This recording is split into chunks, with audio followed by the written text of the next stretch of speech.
Welcome to another episode of the Unquestionably Raw NBA podcast. I am your host, Matthew Miller, and today I got Gonzo back. We got Curtlow with us again, and I got my man Sam on. It's been a while, Sam. It's good to have you back.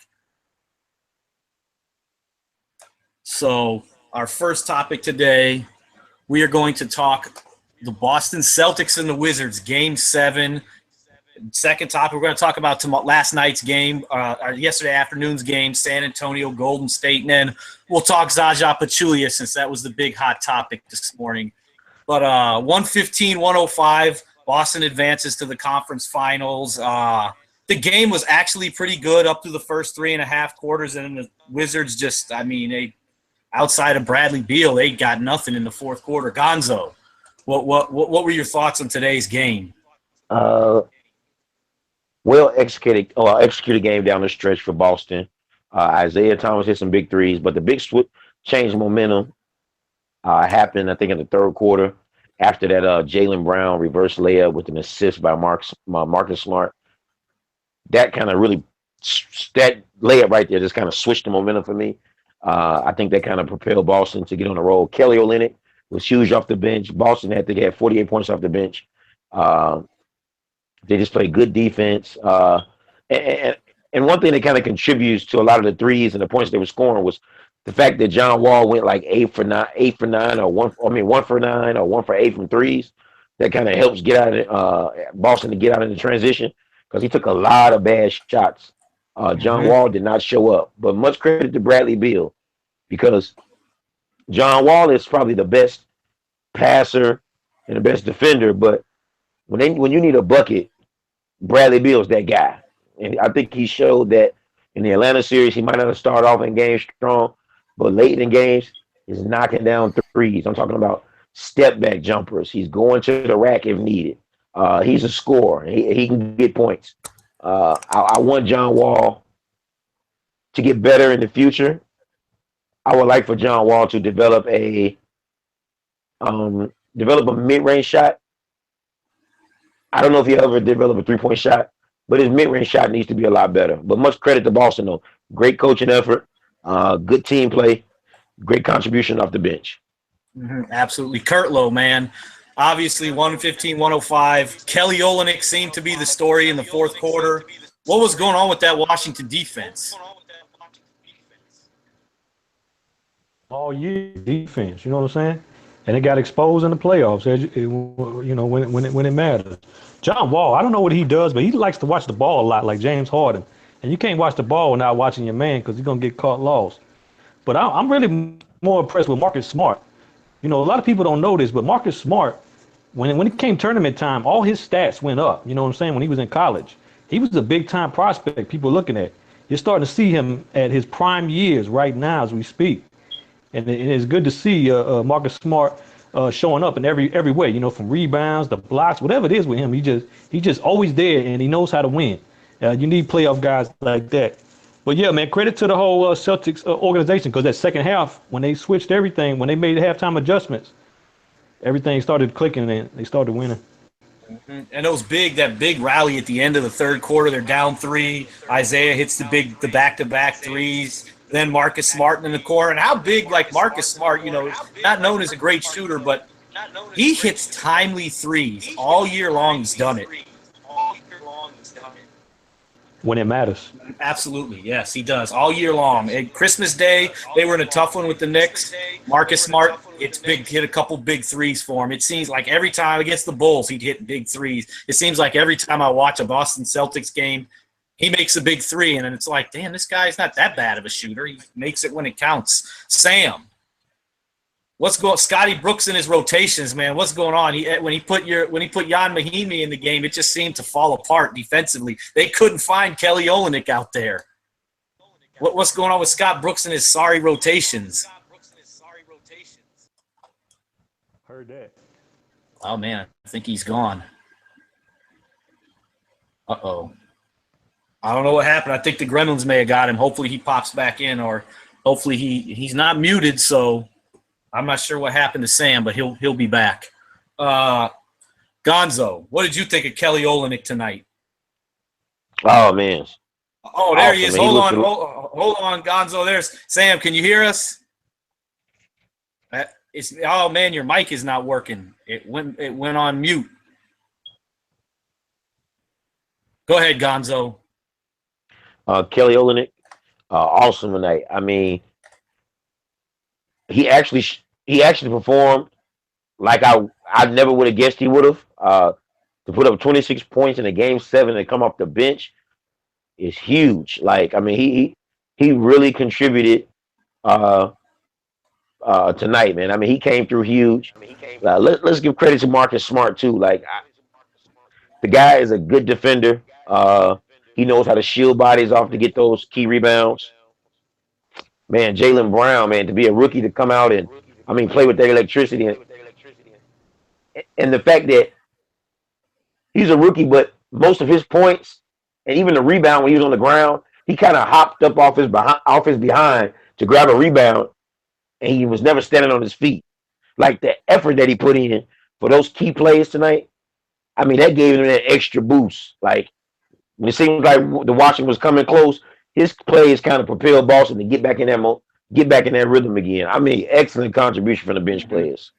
And I tweeted this out earlier, after that barrage of threes, those 3 quick threes at the end of the third quarter, like all season, all playoff long, the Celtics have made the threes when they've needed them. I mean, they go ice cold the first 2 games against Chicago, then 4 games they make the big threes. They get by the Bulls. Now in this series, when they needed to make the threes, they made the threes. I mean, we talk about living and dying by the three. The Celtics have lived by it so far. Curtlow, do you think they can get away with this against Cleveland? Can this continue for the Celtics making all these threes? Hell no, they don't got a chance in hell. That's why everybody wanted the Wizards to win, because at least they had a chance. It's the superstars that advance. Whoever has the best superstar advances in the playoffs. This is how it's always been. You know what I'm saying? And you see it with the Wizards. The defense hurt them bad. The last 2 or 3 games. And with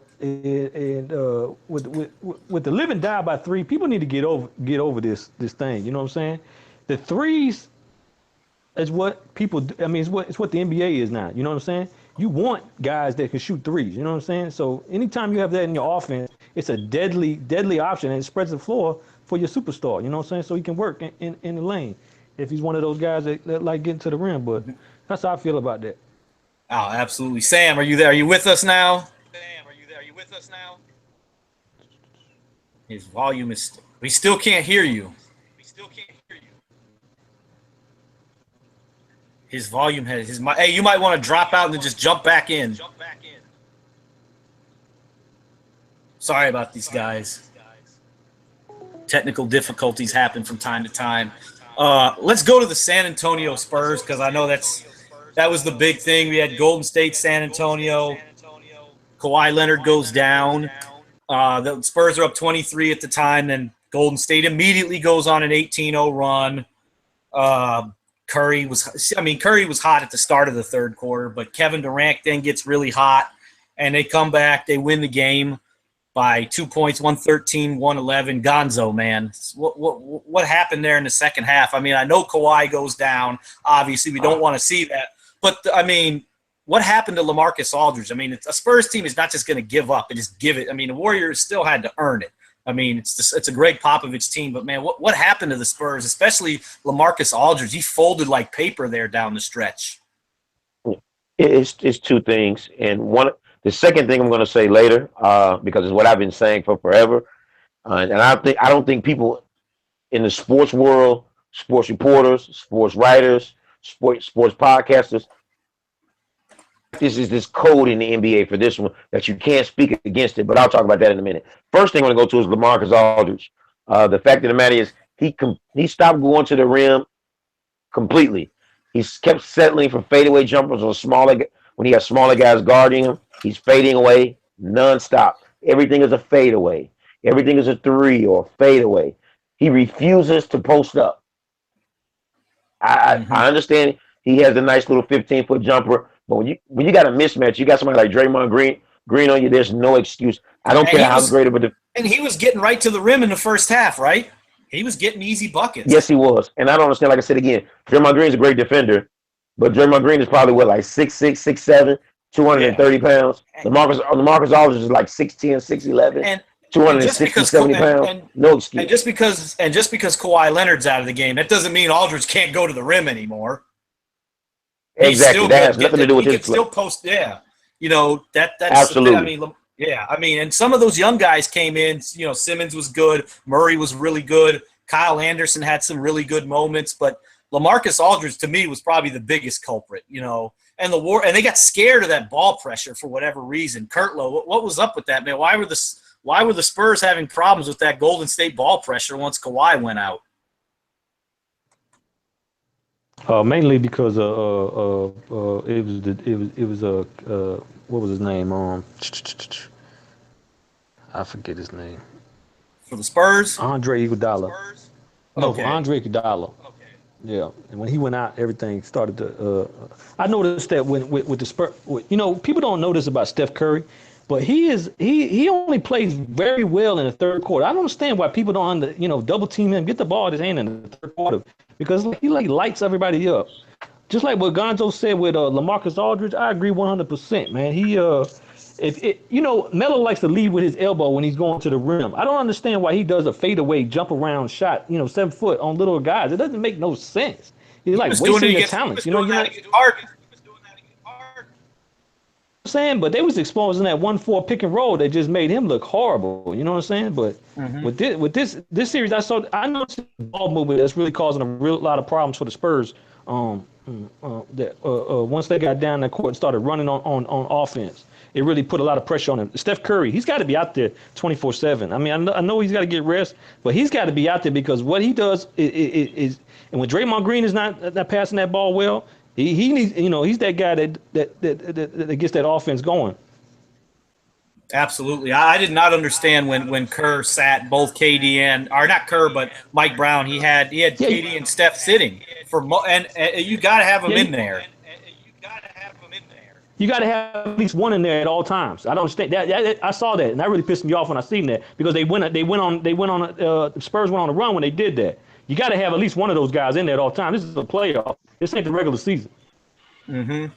And the thing is, like, if Draymond Green is playing well, especially offensively with the passes, you can get away with it. But Green was awful. He was turning the ball over and all that stuff. So if that's happening, you got to have Curry out there or Durant, because Durant can facilitate as well because he can play. He's good with the ball in his hands. Sam, is it working for you now? Can you hear me now? Yeah, we can hear you. We can hear you good. Okay. So I want to talk to you. I know you caught mostly the second half yesterday, and we're going to get to the officiating. We're going to get to that next. But what were your thoughts on, we were just talking about LaMarcus Aldridge, what happened to him? He folded, and then the Spurs struggled with that Warriors pressure defense once Kawhi went out. LaMarcus is soft as cottonelle tissue. Yes. There has been an APB on him since Game 2 against OKC last year. Mm-hmm. And me and you were having a Twitter discussion about what's the difference between a person getting injured during a game and the other stepping up versus the other starting the game. Mm-hmm. And I can give you two examples of this. Let's say you have a star quarterback, and he gets hurt, and the backup has to go in. Okay? Mm-hmm. So the backup is not going to play good that game. But the following week with preparation, the backup knows his role, knows what he's got to do, and doesn't have to worry about it. Same way with a pitcher. If a pitcher gets injured. Now, the only problem is I put blame on the role players of the Spurs not stepping up. Now, LaMarcus Aldridge has to step up. Bottom line, there's no excuse for him. No. I mean, and this is a guy who, 2 years ago, when he was going, when he signed, was saying, there was argument he's the best power forward in the game. And now he's non-existent in big moments. And me personally, I think one of the main reasons why he left Portland is because he wasn't that guy no more. He doesn't show true leadership as far as on the court and everything. He's a quiet guy that goes about his business. Damian Lillard came in there, took that team over, and LaMarcus Aldridge couldn't play second fiddle to that guy. Mm-hmm. And he thought he was going to be the man in San Antonio when Duncan left, and then Kawhi, he makes that rise, and now Kawhi's the man, and once again, Aldridge is playing second fiddle. And he doesn't like it. I mean, I think the rumors were earlier this year. We heard it. No, there's LaMarcus Aldridge is upset. He wants to be the go-to guy. He wants to do this, that.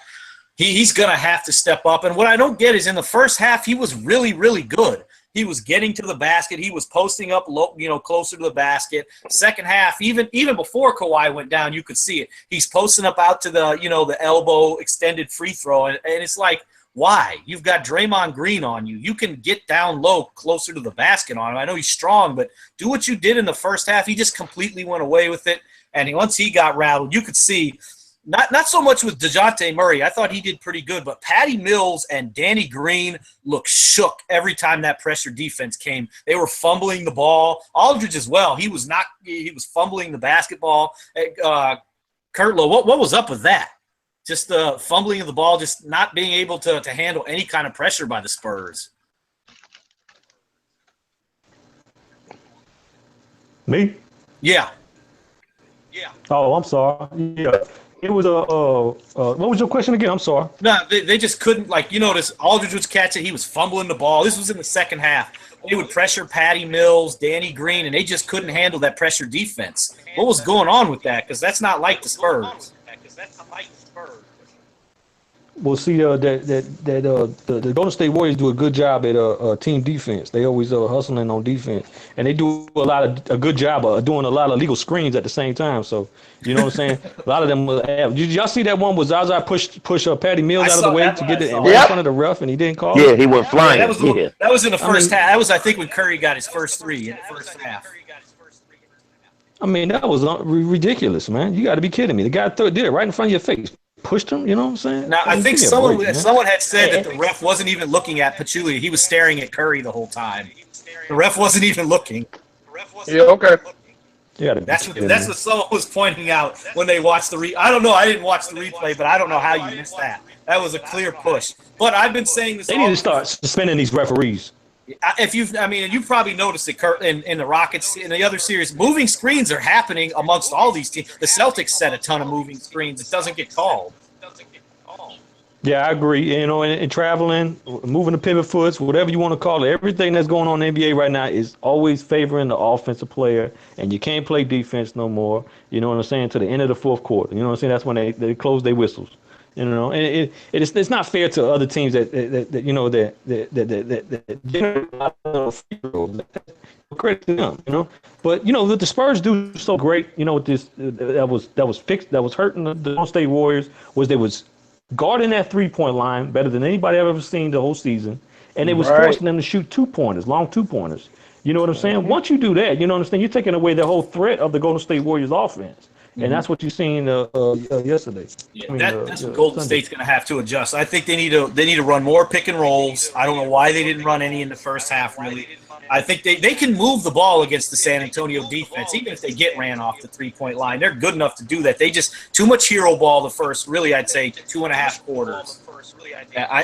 We'll see. I think they'll make an adjustment. Now, Sam, as you were saying, your analogy with the quarterback, do you think we're going to get a much better San Antonio game plan in Game 2? You think those role guys are going to step up and play a lot better? I'll put it this way: they'll be more consistent. Mm-hmm. Like prime example, like when we was talking about with Aldridge doing that run, Pop kept calling his number. Like, you supposed to be the man. You supposed to take control of this thing. This guy was not getting position. He was not fighting for position.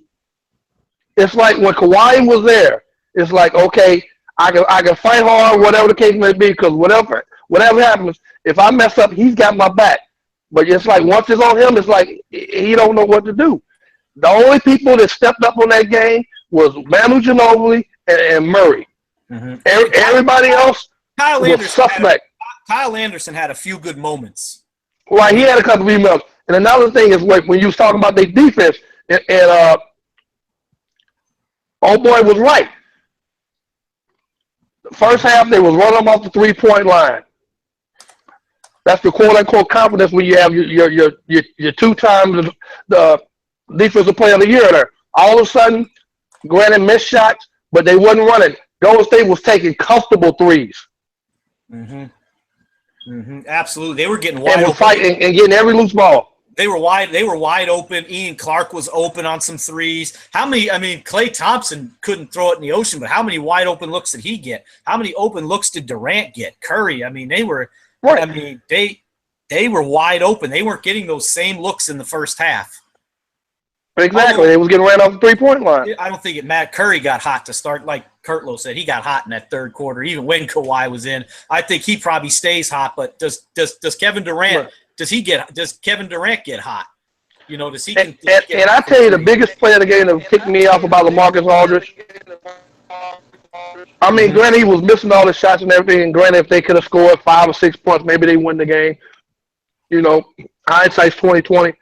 But that play where they got 2 offensive rebounds, and when, of all people, you let goddamn Sean Livingston, who's 6'7", and you're 6'11", I'll jump you and tip that back. I was done. You know what that almost reminded? It was almost like when Bosch Ray Allen. Ray Allen. I was thinking that same thing. I think we could say I think Sean Livingston saved KD and Curry's bacon in this game. He saved them with that tip. I mean, all credit goes. You got to give. I mean, credit still goes to the Warriors too. They fought back. Oh yeah. Shots. But I want to get to something because I know you and Gonzo have talked about it, and I've seen it all over, you know, and not just this game in particular, because Gonzo's talked about it the last couple years, officiating, you know, and Curtlow's talked about the officiating. But I want to go to you, Sam, on this one. Like, with your problems with these officials. I mean, you could say the Spurs, Warriors, but other games as well. Go ahead. Man, let me tell you, man, Danny Crawford's horrible, dude. I mean, I'm just being real with it. I mean, before it was Joey Crawford. They got his ass to retire because the show used to be all about his ass. But now it's Danny Crawford. And as quiet as it kept, man, people wanted to ridicule this man because he had a little gambling problem, whatever case may be. Tim Donaghy exposed the NBA for what it is. And all you got to do, if you ever notice, every year we talk about these playoffs, the first thing we talk about is damn officiating. Every year, it don't matter. And the thing about it is, and how the NBA is slick about it is that everybody's talking about 2 things. The great Warriors comeback and what happened with the injury. We're not talking about the calls that helped doing the run, too. You got to remember, 10 minutes left to go. Gasol gets his 5th foul. That opens up the door middle. Because Pop didn't play Dedmon, so he had to come back with David Lee. Now, granted, you look at the stat sheet, and it says each team had 24 fouls, but the big question is, when are the fouls called? That's all I got to say about it, man. Gonzo, I got to go to you because I know you've been big on these officials the last couple years. I'm ready. What are your thoughts? And I got quite a bit to say. I won't be too long, but first of all, I think the bad part about the NBA is, first of all, we know that the NBA is about money. Every business is about money. So we do have to realize that some of these calls do come into play because they want to see certain matchups because it generates more money. You know, especially for when it comes down to the finals. You know, last year the Golden State Warriors and Cleveland Cavaliers had the highest finals in history. They're trying to repeat that performance. It's going to be even higher this year because you got Kevin Durant now. Even about basketball, I hate the idea of us. First of all, we got to realize once you start talking about superstar calls, the game has already lost its integrity because a superstar can get away with something, but a bench player or role player can't get away with the same thing. That's already a compromise. You know what I'm saying? So that's already rigging in itself. Okay. Yesterday when Kawhi Leonard was in the game, let's look at the defensive side of the ball. Golden State, they have a first, second, and third option. They running guys off the 3-point line. But if you notice, like in the end of that second quarter, look how Kawhi Leonard played defense on the back end. We're not talking about running the guys off the line, but we're talking about those guys that were cutting to the basket, the guys that sit in the corner for the threes. Him and Danny Green are cutting across, tipping those passes, getting on fast breaks. Mm-hmm. That's what he does for the defense. He can eliminate a second and third option and keep the other team from scoring and create fast break points for San Antonio. Mm-hmm. Now, when he got injured, this is where the game changes.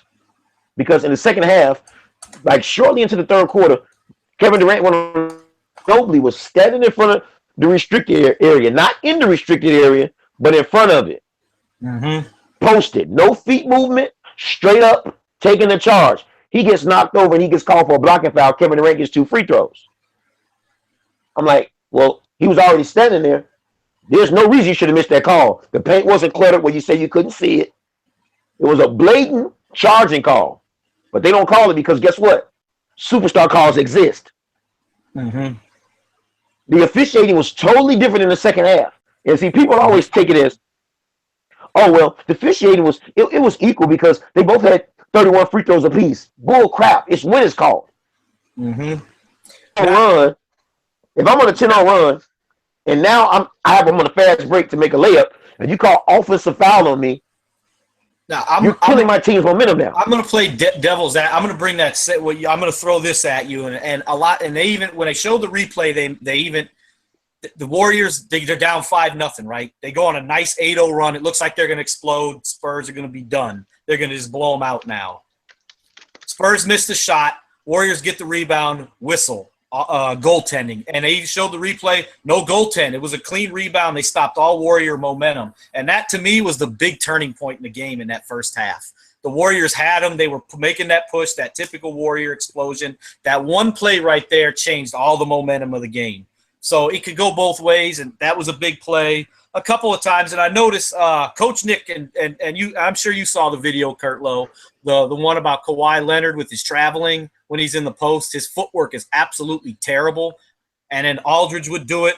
He caught it at the top. He pitter-pattered his feet, dribbled the ball. Kyle Anders, they don't call those travels. So that's where I say, it goes both ways in a sense. That's kind of why I look at it. But look who you saying the call that they're not calling on the superstar. Yeah, but they didn't call it. They didn't call it on Kyle Anderson either when he did it. Let any rookie do that, or let any role player do that. Do the same. Let anybody travel like Kyrie Irving, or take 4 steps on a Euro step like James Harden. They're called for that. Mm-hmm. That's what I'm saying. There is some lack of integrity in basketball because it's about money now. It's not the same game we used to see. Mm-hmm. It's not where we can actually say, well, this team is actually winning. It's something that's going to bring them. Let's be honest. Last year in the NBA Finals, which I hate people talking about this so much, everybody keeps saying that Cleveland came back from a 3-1 lead. Now, we all know that Draymond should have been suspended, if anything, in the OKC series for what he did. Yes. That's period. He should have been suspended in the OKC series. But you know why he wasn't suspended in the OKC series? Because they won it Cavs and Warriors finals. Yeah. And the funny thing is, the game he should have been suspended, they lost anyways. Right. But the point of the matter is that he should have been suspended in the last game. Way before, at least the next game, he should have been suspended. But it's just the way the game is set up. Now the Cleveland Cavaliers they're down 3-1, right? LeBron James decides to walk over Draymond Green. Draymond Green pushes him like, out of all this space on the floor, you decide to walk over me, and he pushes LeBron. LeBron's not he's not checked. He's not suspended. But he didn't really push. He didn't even really kick him. He didn't even touch him. So LeBron didn't get in trouble, but they suspend Draymond Green, right? The very next game, what happened? I think in Cleveland, they gave Steph Curry gets kicked out of the game. Is either the same game or the game after? Now, I think it was game 6 he got kicked out. Game 6. No, it was game 6 he got kicked out. Game 6 he got kicked out. Now, that doesn't seem weird to anybody. Like, they were setting this up for a 7-game series anyway. And then all of a sudden in game 7, the officiating was just about even. It's crazy how the games go before game 7 comes. when Game 7 comes, they call the game the way it should be called. Like the way it's supposed to be called. And I'm gonna tell you something. The NBA, I don't care what anybody says. Nobody's gonna convince me. I don't care how much professional ball you play. I don't care how much organized basketball you play, whether it be YMCA, AAU, high school. The NBA is the most rigged form of basketball that there is. Period. I don't give a damn what anybody says. I got to go to Curtlow now. I see. What are your thoughts on this, Curtlow? You know, when referees are determining the outcome of a game from win and loss, that's when I have a huge problem. You know what I'm saying? And it's never consistent. It's always something new every game. You ever notice that with different referee crew? You know what I'm saying? Yep. And you have to adjust whenever you have to adjust to an NBA referee and how your game is. That's a big time problem. You know what I mean? And the NBA needs to look into it. I wouldn't say Danny Crawford, but I mean, I haven't watched that much Danny Crawford, but I'm a damn sure say Tony Brothers, man. Everybody in Houston feel like Tony Brothers got something against Houston. You know, it's been like that 2 or 3 years. And it was a game. Let me tell y'all something, man. It was a game I attended. It was with Tony Brothers. And I was right there yelling at Tony Brothers because he was making some Dumbo calls. And you look at him like, what the hell are you calling? You know what I'm saying? But they were, you know, the Rockets were up. You know what I'm saying? So they wanted to get it closer. You know what I'm saying? That's what I don't like at all when referees try to get it closer. You know what I'm saying? When it's a blowout. But you know, it was the point. I kept saying it. He looked at me, and he would have this ego, like the worst ego in the world, just looked at me and would make another call and look at me again. You know what I'm saying? He knew you were on to him. He knew you were on to him. He knew you were on to him, Curtlow. He knew. Hey, man. Hey, on national TV. They finna be embarrassed. You know, that's what he said to me. Just like when Joey Crawford kicked Tim Duncan out, man, for sitting on the damn sideline. What's up with that bullshit? He kicked him out of the game for laughing. Right. For laughing. And I remember they looked at Tim Duncan. He's like, what? You kicking me out for laughing? Yeah. And you know what's sad is you would think after that whole Donahue thing, like Donahue does all these things. He comes out with the book. He says the game is rigged. The officials are, you know, doing this and they're doing. But the NBA's yet to clean it up. What have they given us? We get the last 2-minute report. That's bogus. That's trash. That's just they're trying to make it transparent, but it's not transparent. You know. And can I add one more thing? Go ahead. You know what's something else too, Matt, that kind of irritates me is that when Tim Donahue was coming out about all this stuff about the games being officiated wrong and they were rigging the games. And then they asked David Stern. The first thing he says is, he's a felon. He's a convicted felon. What the fuck does that have to do? Excuse my French. What does that have to do with him if he's telling the truth or not? His criminal record. Every criminal is not always lying. Gonzo. You got to destroy his credibility. That's why you can't. You got to destroy his credibility. But it doesn't mean he's telling a lie, though. I totally agree, but that's the classic. I mean, you see it all the time when these dudes are getting shot by police, just demonize the victim and stuff, ruin their credibility. It's wrong.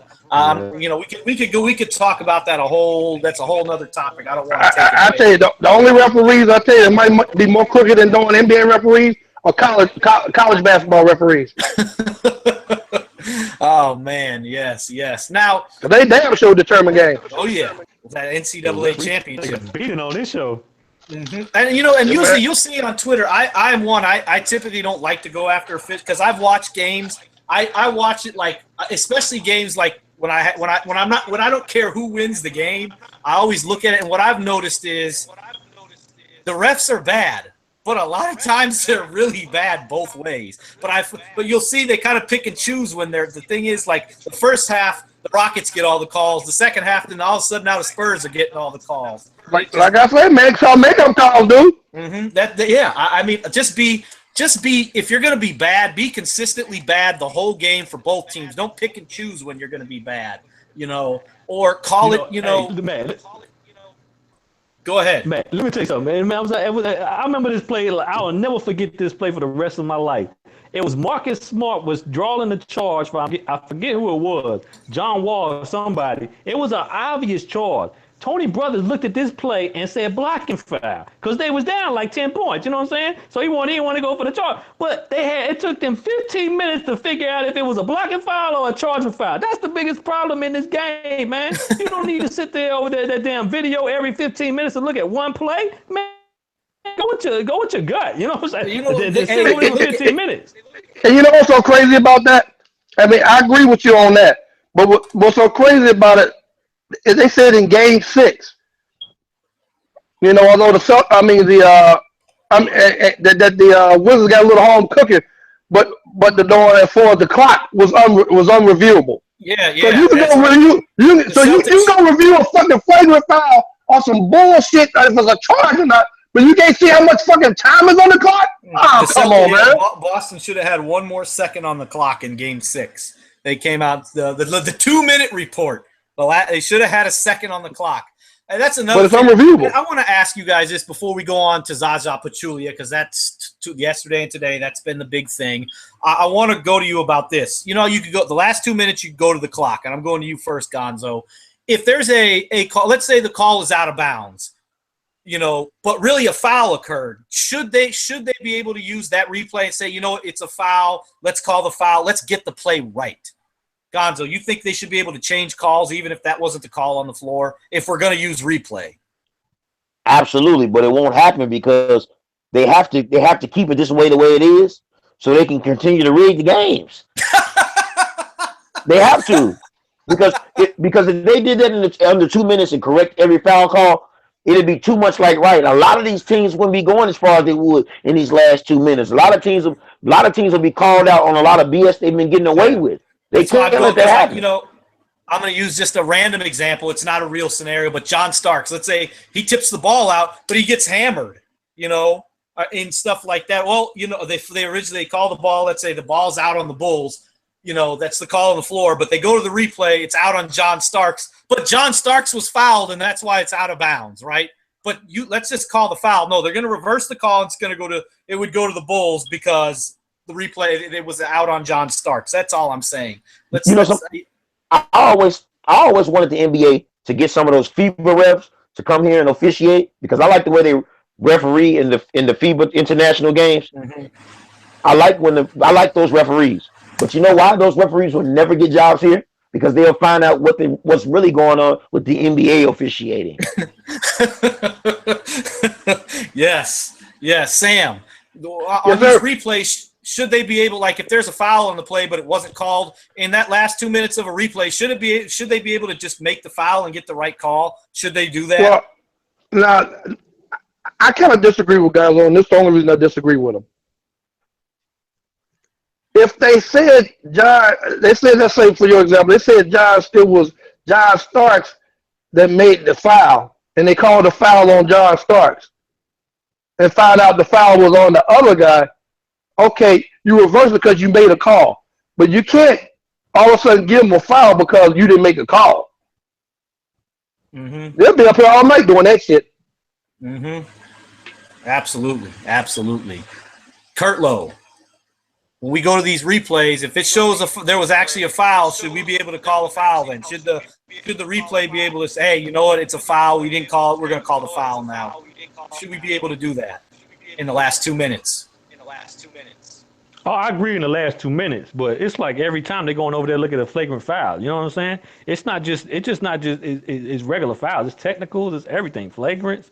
They over there sitting there and looking at the damn thing for 15 minutes, man. It's like, get out of here. Some of these timeouts in the playoffs right now, and it's because of the marketing money, is way too long than what it is, you know, supposed to be, you know, that game situation.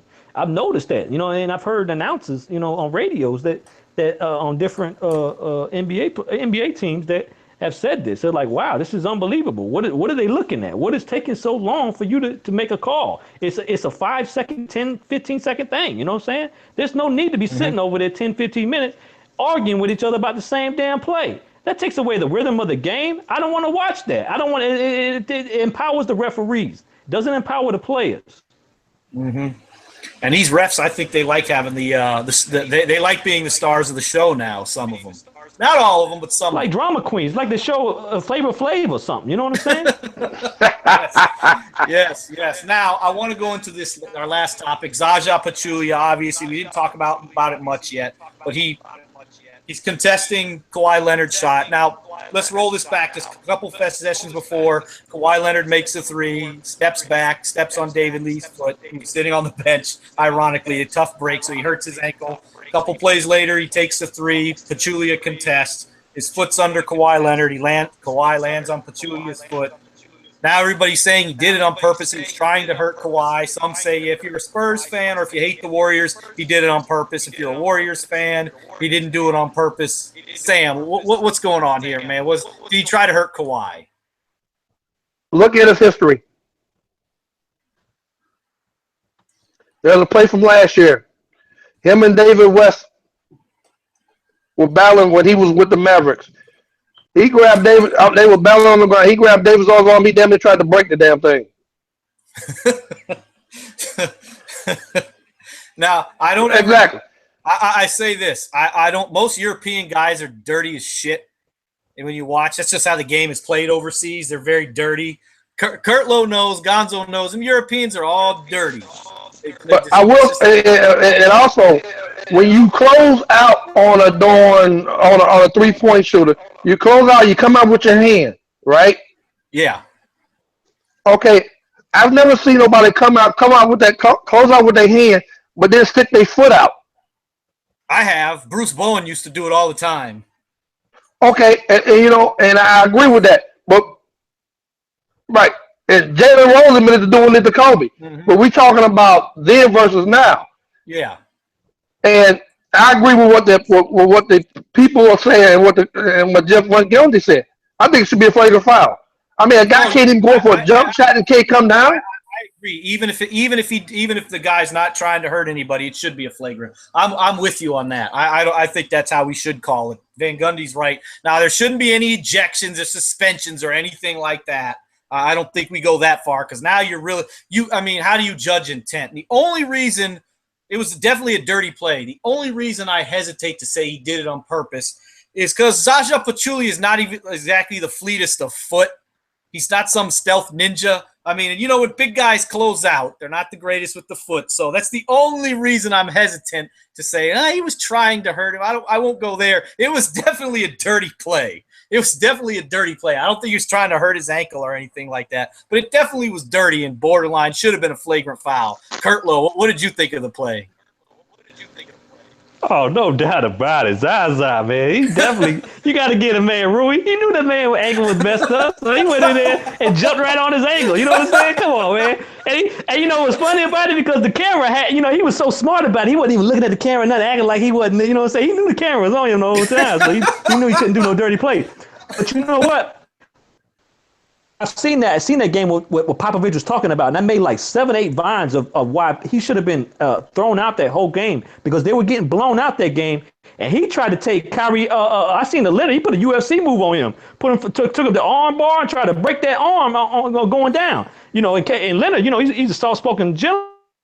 He didn't do nothing, but he did a lot of plays during that game to where he should have been thrown out. And then finally they just said, we're just going to throw you out. I don't know. I think it was something against Patty Mills or something. But I remember that exact game, man. And Zaza is a dirty play. Don't let him fool you. Big ass head, yeah. You know what I'm saying?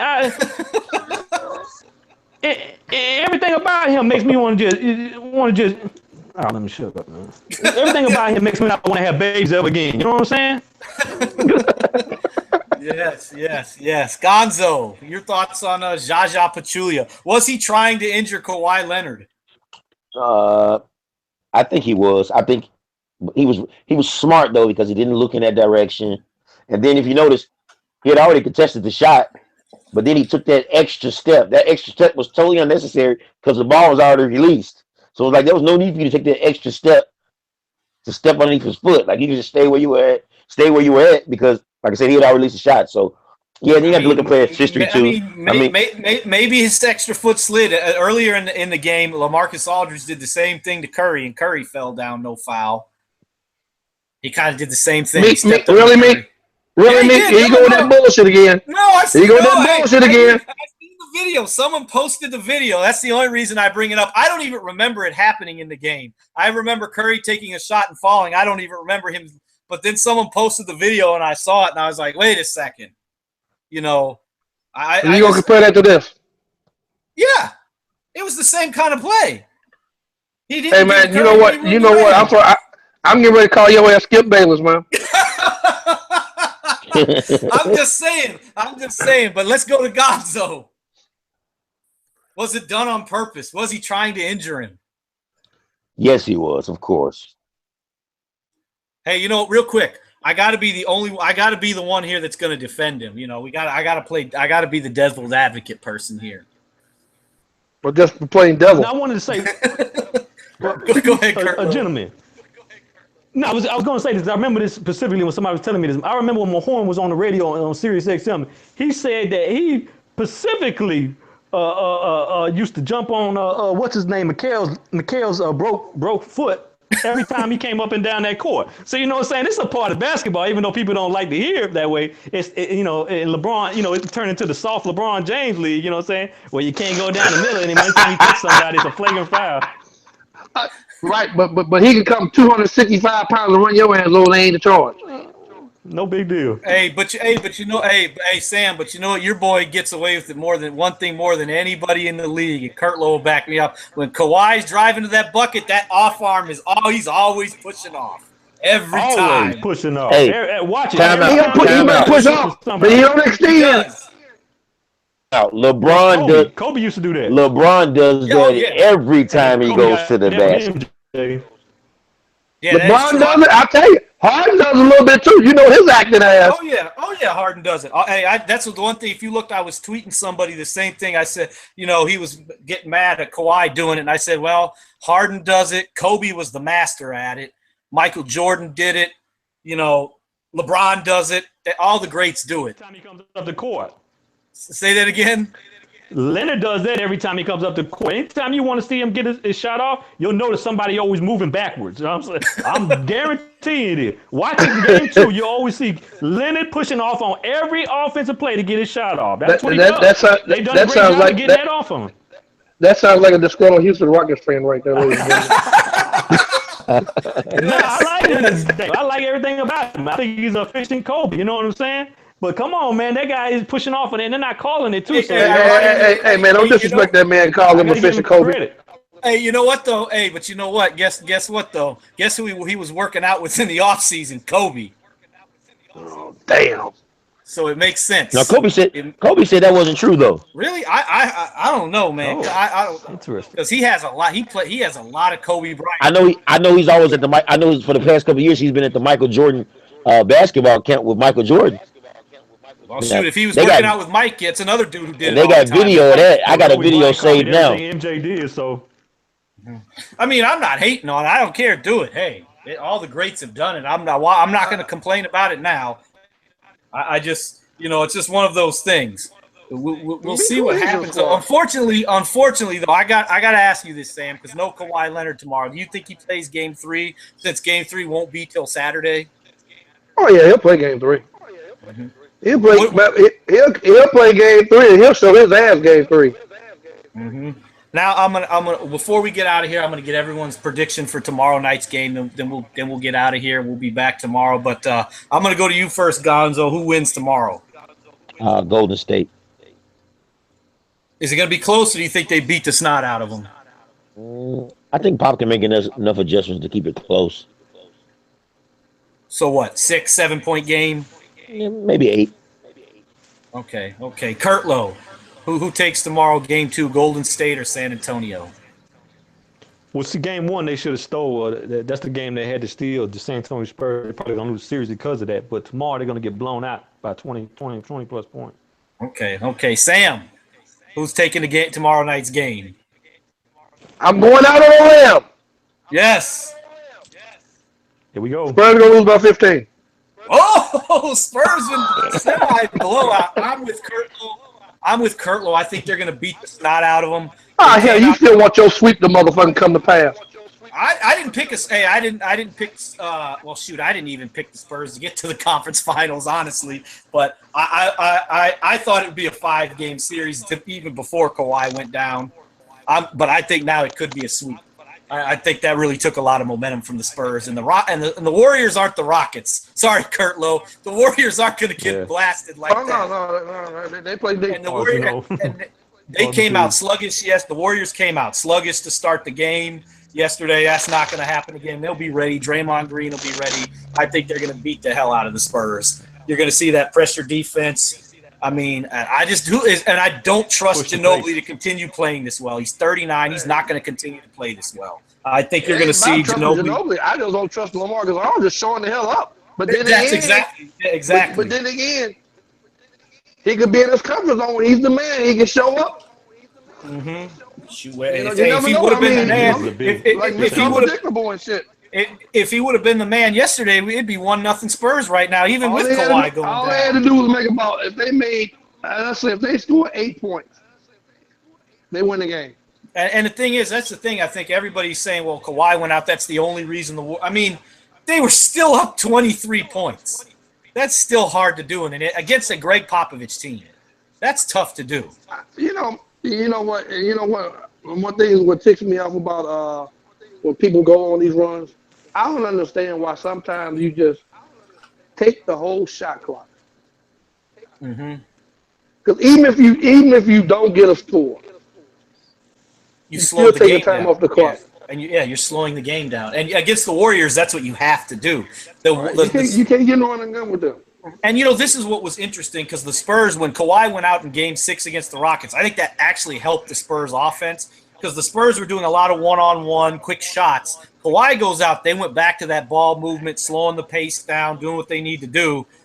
Again, and I think I'm surprised they didn't do that yesterday. I think I thought they would slow it down, make your passes. Well, two things with that. What happened with that was what gave the Spurs the confidence to do a Game 6 was the fact they was able to close out Game 5. Mm-hmm. Let's say if the Spurs don't win Game 5, I think personally they might have got blown out of Game 6. So you think that if the Spurs lose Game 5, they probably lose that series then? Right, because it's a confidence thing. The fact that they was able to weather the storm and win the game gave them the confidence to go into Game 6. Mm-hmm. Now, I probably might have questioned Pop on one thing. It's hard to question him. Once they went up 23 points and he sprained his ankle on David Lee, I'd have took him out right then. You would have never put him back in. I ain't gonna say I would have put him back in. I'd have took him out, had him examined.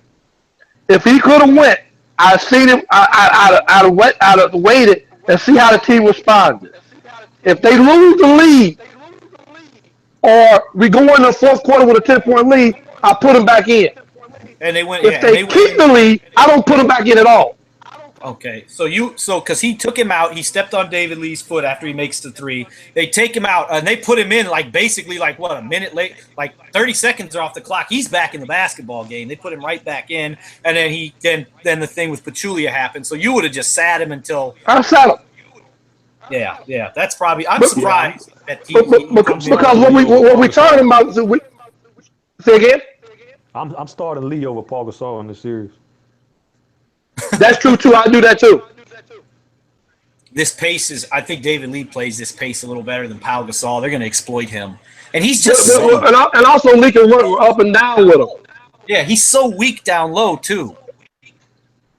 Pau Gasol was struggling scoring on James Harden. And you know what? I give Dedmon some time. I don't know why Dedmon is not getting no time, and he must be in the doghouse. I mean, he played. He did. He's done something. If Pop is not playing him, there's something. He's done something to piss Pop off. And another reason why I said I keep Kawhi on the bench when he first tore the ankle, because not only I'm thinking about him, you also got to think about the team mentality. He's still on the bench, but he's not hurt, but he can come back in and help you. But once he was gone, it's like, oh damn, what we gonna do now? Absolutely. Because I think if Tony Parker's there, they can still weather that storm. Because you got another ball handler, they can get his shot. Tell me who on the Spurs can get their shot besides Kawhi, Parker, and Ginobili. Murray showed a little. Murray showed a little bit of it yesterday. I don't know about Patty. I don't know. Patty Mills can get his jump shot. Patty Mills won't drive to the hole. He's a natural scorer. Yeah, I think that's the thing. Patty Mills doesn't get to the cup that well, and a lot of the shots that he gets when he creates, I've noticed, is when he catches it, up fakes, does his little side dribble up or one dribble pull up, but he doesn't really go to the cup like that. I mean, I'm sure he can. He just doesn't do it much. But I would say if the guy on the bench that can get to that rim is Murray. He does a real good job. Murray, and I tell you, somebody that can do it, and he shows it in overtime, but he won't do it. That's that. Excuse my French, America. I apologize in advance. Is that light-skinned, punk-ass Danny Green? Yeah. He's shown the ability. He can. He's been stealing money. Mm-hmm. He did not show. He was scared to put it on the floor in the second half yesterday. Once Kawhi went down, Danny Green forgot how to put it on the floor. Oh no, I can't dribble anymore. Like that was like a shock for him. Yeah, they just went into shock when he went down. I think we'll see. They're going to be ready to play. It's going to be tough. You take like I say, the team will be more prepared. You'll see a better effort. You won't see those crazy 9 turnovers that you see when he got hurt. No. But what you'll see a better effort, but it'll just come in a losing effort. Now, I'm gonna tell you something. You want to see something that's crazy? Let them jokers fool around and pull that game out tomorrow. I would not be shocked. I'm not ever going to bet against them. I think it's going to be a blowout, but if the Spurs pull it out, I'm not going to be shocked. I'm not going to say, oh, shoot, how'd that happen? No. They beat the snot out of the Rockets by 39 points without Kawhi. I'm not going to be shocked at anything Pop does. But it's going to be tough because that Golden State Warrior team is, when they're firing, and we'll see. I wouldn't be surprised to see Steve Kerr back soon, too. I think his halftime speech helped him because they did come out really good. I think Kerr comes back for the finals. Yeah, I think, and I thought the Warriors, even with Kawhi and they came out really good offensively in that third quarter. The problem was every time the Warriors would get it down, LaMarcus Aldridge throws up that just prayer at the shot clock from 3 and miraculously makes it. Then Curry hits a 3. Then comes down the Spurs, little corner 3, like. Simmons is facing sideways and just throws it up there, cash money. They hit 2 huge threes that they had no business making, just prayers. And that's when I was like, yep, this is their night. This is just going to be their night. But then Kawhi goes down and everything changed, and Ginobili, the last 2 games has looked like Ginobili. He's dunking on people. I don't know if that's going to last. I think he could come back down to earth. He's 39. Nobody can beat the clock. I just can't. I just don't expect him to be consistent because he hasn't all year. We'll see, but I think that's gonna end it tonight. We'll be back tomorrow again a little later since the Golden State game is it's an hour later than tonight's game was. Also, we'll talk. Tomorrow's the draft lottery, so we'll talk about that as well. I am praying that the Lakers don't get a top 3 pick. Yeah, Sam, you want to jump on with us again tomorrow? I'll tell you what, send me the link, and if I can get in, I'll get in. Okay, because I know it's your Spurs, and we'll talk draft lottery. We'll talk Spurs versus Warriors, and we'll give our predictions on Celtics Cavs for Wednesday game. Gentlemen, sweep. Yeah, we'll do that tomorrow. We've gotten Sam's prediction already, but we'll see y'all tomorrow night.